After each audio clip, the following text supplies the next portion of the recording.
तो आपके NCERT book का एक टॉपिक है धारिता पर परावैद्युत। यहाँ पर समझ लेना, पर परावैद्युत का प्रभाव। जैसे हम संधारित्र तो देख लिए है ना, दिखाया था ना, कंडेंसर जिसको कैपेसिटर बोलते हो। यदि उसके अंदर हम कागज़ रख दें, प्लास्टिक रख दें, कोई परावैद्युत पदार्थ रख दें तो उसका क्या प्रभाव पड़ता है, वो घटता है कि बढ़ता है, ये मुझे सिद्ध करना है।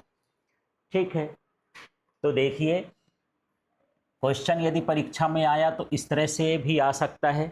ये एनसीईआरटी बुक में लिखा था, वही लाइन मैंने लिख दिया है। किसी समांतर पट्टिका संधारित्र की धारिता किसी परावैद्युत की उपस्थिति में किस प्रकार रूपांतरित हो जाती है, ये मुझे सिद्ध करना है। तो कल मैं आपको दिखाया था, ये कुछ खुला वाला भी मेरे पास था। ये इस तरह से मैं ज़्यादा तो नहीं निकालता हूँ, यही निकाल देता हूँ।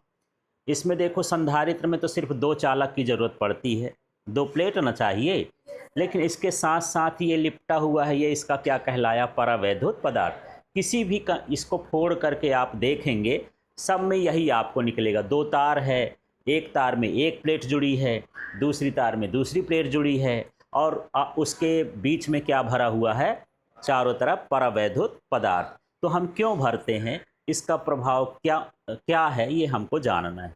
तो इसको हम फिजिक्स की भाषा में समझेंगे यार। ठीक है, तो जब दोनों पट्टिकाओं के बीच निर्वात हो तो धारिता है ना, तो धारिता का सूत्र होता है C बराबर एप्सिलॉन नॉट A अपॉन में क्या है D। इस सूत्र को निकाले हो आप, याद आ रहा है, संधारित्र की धारिता निकाले हो। क्या निकाले हो, संधारित्र की धारिता। स्टेप रिवाइज कर देता हूँ। पहले निकाले थे विद्युत क्षेत्र, फिर निकाले थे विभव, फिर निकाले थे धारिता। 3 स्टेप में वो सवाल हो गया था। ठीक है, तो यदि दोनों पट्टिकाओं के बीच निर्वात हो तो सूत्र होता है C बराबर एप्सिलॉन नॉट A अपॉन में क्या है D। ठीक, अब यदि निर्वात ना हो, जैसे मैं इसमें भर दिया हूँ, ये भरा हुआ है जैसे, है ना, परावैद्युत पदार्थ हो, तब हम यहाँ पर लिख देंगे जब दोनों पट्टिकाओं के बीच, ये सब लिखना है, क्या हो, परावैद्युत पदार्थ हो, तो सूत्र क्या हो जाएगा, ये हो जाता है, इसको मैं C0 कर देता हूँ, ये लिख देता हूँ C बराबर एप्सिलॉन नॉट के A अपॉन में क्या हो गया D। माने जब आप परावैद्युत पदार्थ का करते हो तो सूत्र में ज़्यादा परिवर्तन नहीं हुआ, जो ऊपर एप्सिलॉन लिखा था उसी के बगल में क्या आ गया, K आ गया।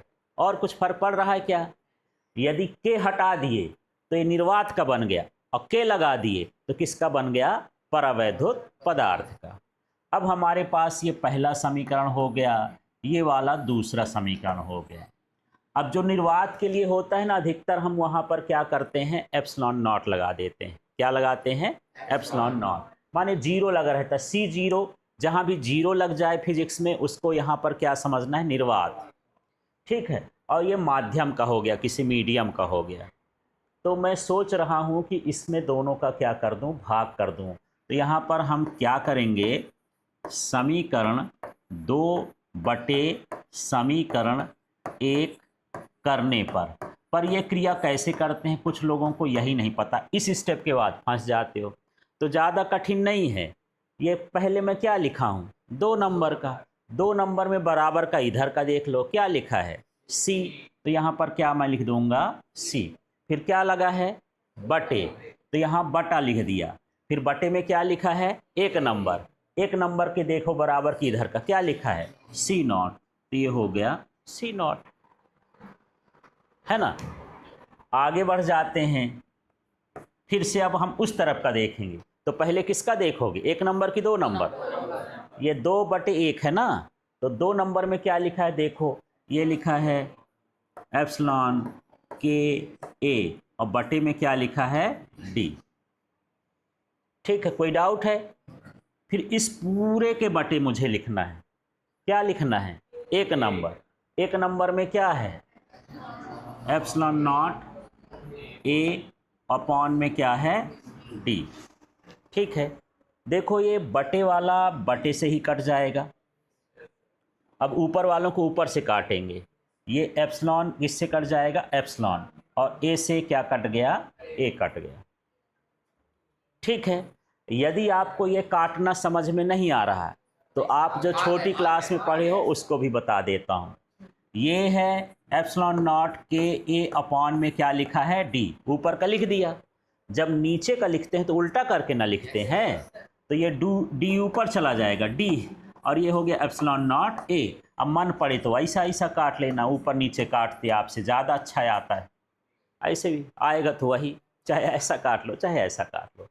तो हमारे पास क्या आया, सी बराबर डायरेक्ट कर दूं, सी नॉट के आ गया। ठीक है, तो मुझे ये बताओ कि परावैद्युत पदार्थ रखने पर धारिता बढ़ी कि घटी? कैसे अंदाज करोगे कि ये घटा कि बढ़ा? मुझे ये बताओ, ये सी नॉट के साथ ये गुणे में है कि भाग में है? तो जब किसी संख्या का गुणा करते हैं तो उसका मान बढ़ता है कि घटता है? बढ़ता है। कि यहाँ गुणे में नहीं आ गया, माने परावैद्युत पदार्थ रखने पर संधारित्र की धारिता क्या होती है, बढ़ती है। समझ में आ गया? तो कभी कभी ऐसे खाली स्थान में भी पूछ देता है कि परावैद्युत पदार्थ को प्लेटों के बीच से हटाने पर धारिता क्या होगी, क्या होगी? मेरा प्रश्न नहीं सुने हो, ऐसे परीक्षा में करोगे।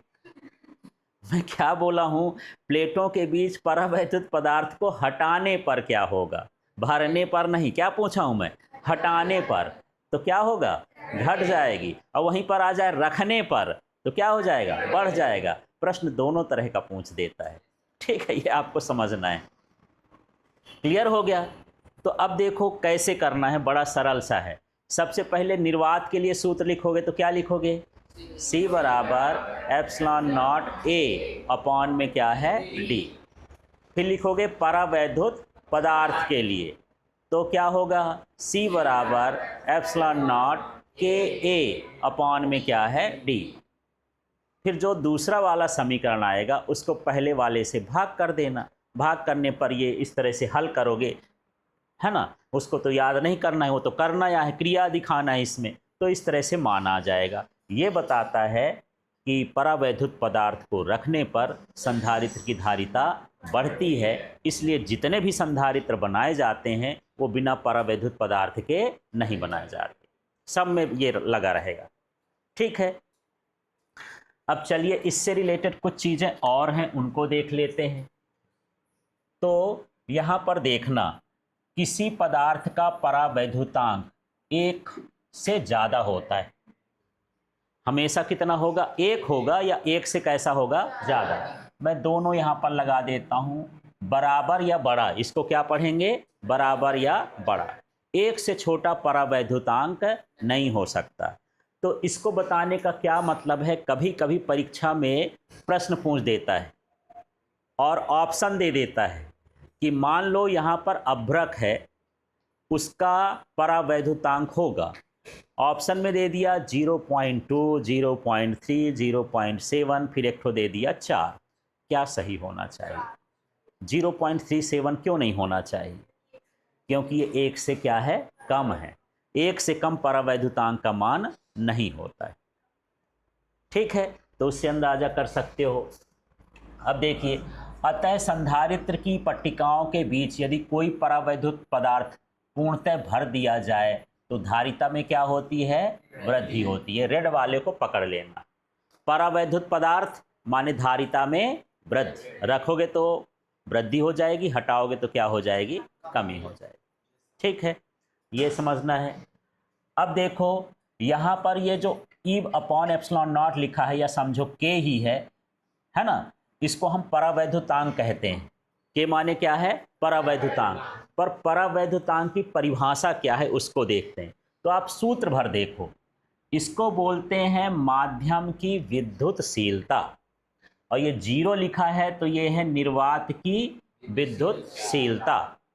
अब बटे को क्या बोलते हैं, अनुपात को क्या कहा जाता है, परावैद्युतांक। तो परावैद्युतांक की परिभाषा नहीं पढ़ना, ये सूत्र पढ़ लेना कि के बराबर होता है एप्सिलॉन अपॉन एप्सिलॉन नॉट। ठीक है, तो चलो ये इसको क्या बोलोगे? माध्यम की विद्युतशीलता। और जीरो लगा है तो क्या हो गया? निर्वात की विद्युतशीलता के अनुपात को क्या कहा जाता है? परावैद्युतांक। हालांकि ये सब जानने के लिए है ऐसे, ठीक है। ये पूछता है निर्वात के लिए जो परावैद्युतांक का मान होता है वो कितना होता है? 1 होता है, ठीक है। चाहे वायु के लिए पूछ दे और चाहे किसके लिए पूछ दे, निर्वात के लिए, दोनों का आता है। यहाँ भी लिखा ना वायु का परावैद्युतांक, और यहाँ का है निर्वात का परावैद्युतांक कितना होता है? 1 होता है। जान गए? तो परीक्षा में अभी आप जब कुछ किताबों को खरीदोगे प्राइवेट, तो वहाँ आपको कंफ्यूज कर देगा। वायु का परावैद्युतांक ये लिख देता है वो निर्वात का, और वायु का ये लिख देता है। वहाँ पर वो गलत छपा हुआ है, थोड़ा ध्यान से देख लेना। जो एनसीईआरटी बुक है आपको वही देखना है, ठीक है। तो वायु का परावैद्युतांक कितना? 1, और निर्वात का परावैद्युतांक भी कितना? 1, ठीक है।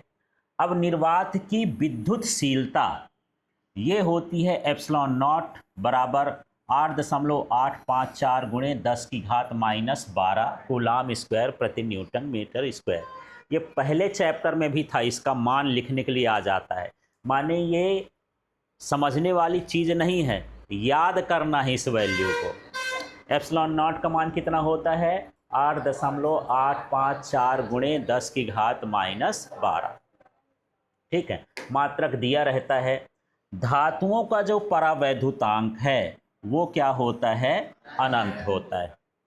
इसके अलावा पानी है, अभ्रक है, पॉलीथीन है, वो आपके सिलेबस में नहीं है। किसी का मान 3 है, किसी का मान 4 है, किसी का मान 6 है। इन मानों को आपको याद रखना है।